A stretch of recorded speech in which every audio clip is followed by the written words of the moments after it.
Welcome to day one of your Breathing into Emotional Balance. I'm Tom Forsyth. I'm your recovery coach. Thank you again for joining me here today. I can't express how important it is for families to get the information they need, the tools they need, and just someone to be there to walk them through and understand what they're going through. I remember when I interviewed all of my family during my life coach training, and just listening to the pain and everything that they went through. And really, it started with my dishonesty. Dishonesty is such a common trait in addicts and alcoholics. I didn't lie because I was necessarily a liar. I lied because I didn't have the emotional or mental capacity to deal with conflict. And it just seemed like an easier way not to upset anybody. So, I would tell lies of, what I was up to or where I'd been, or just so that I didn't create any disruption, that I didn't have the tools to deal with. And the other reason why I lied quite a bit was just because I didn't feel good enough. And I always had to embellish the truth. So this is a very common thing. So if you're experiencing someone in your life that is lying to you about their drinking, about their using, or anything that happens, it's easy to fall into the trap, let's say, that when you're not getting the right information from somebody, you want to start to fill in the gaps because you know in your heart that what they're telling you is not the truth. Even though you want to believe them so bad sometimes, you know intuitively that what they're telling you is most likely not the truth. So we start to fall into a position where we start to fill in the gaps and we create our own story, creating resentment or worry or stress. And this is a very common thing that happens, especially when we're not having proper communication within the family. Or with your friendships, whatever the case may be. So what I want to do is explain to you, and I know this is very difficult, but not to take it personally. So I want to bring you to a place where you're connected with your heart.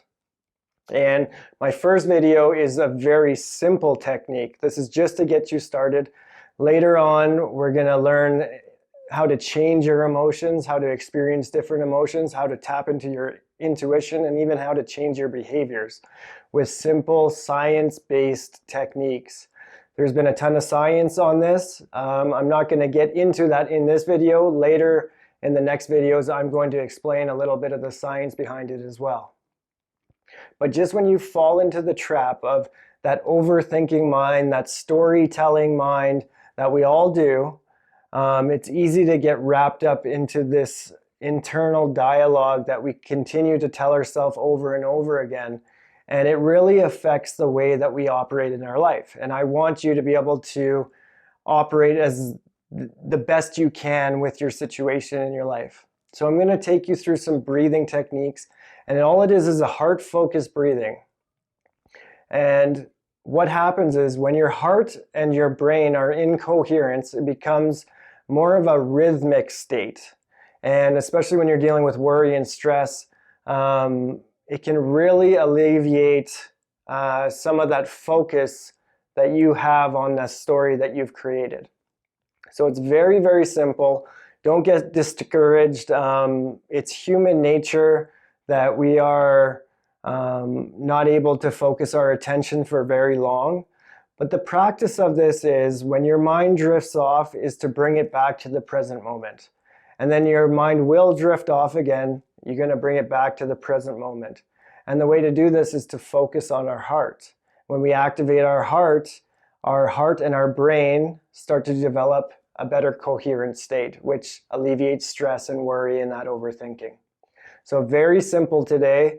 I'm not going to overwhelm you. I want you to practice this for the next video. But just become aware when you're overthinking, you're worried, or you're resentful.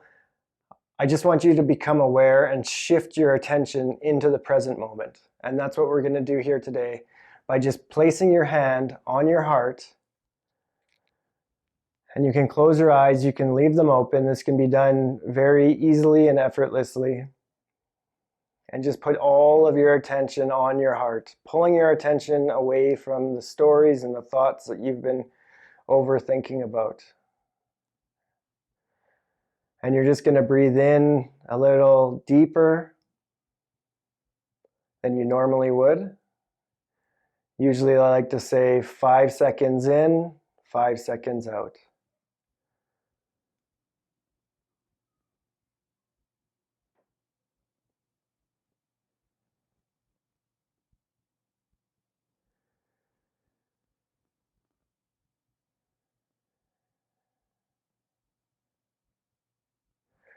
Now, I'm not going to sit here and do this with you for too long, but I want you to start to practice that type of breathing. Once you pull your attention away from those old thought patterns or the thought patterns that you've been training yourself with, and you pull your attention to your heart, you're going to start to see that you're going to be able to calm that thinking down. And like I said, do not get discouraged if your mind is wandering. Just try and train yourself to pull your attention back to the present moment with this heart-focused breathing. And the next video, I'm going to explain how to activate renewing emotions. Worry, stress, anger, fear, all of these are depleting emotions. They actually pull energy away from us. And on the next video, after you've practiced just the simple heart breathing technique, I'm going to teach you how to create renewing emotions, love, compassion, kindness, and we can activate that through the heart, as the heart has 40,000 neurons constantly thinking and communicating with our brain. So I'm excited for you to start to practice this in your daily life. You can do this while you're talking to someone. You can do this while you're driving. You can sit down and close your eyes. Whatever you need to do, the more attention you put on your heart, the more coherence you're going to experience. So thank you for today, and I'll see you again tomorrow.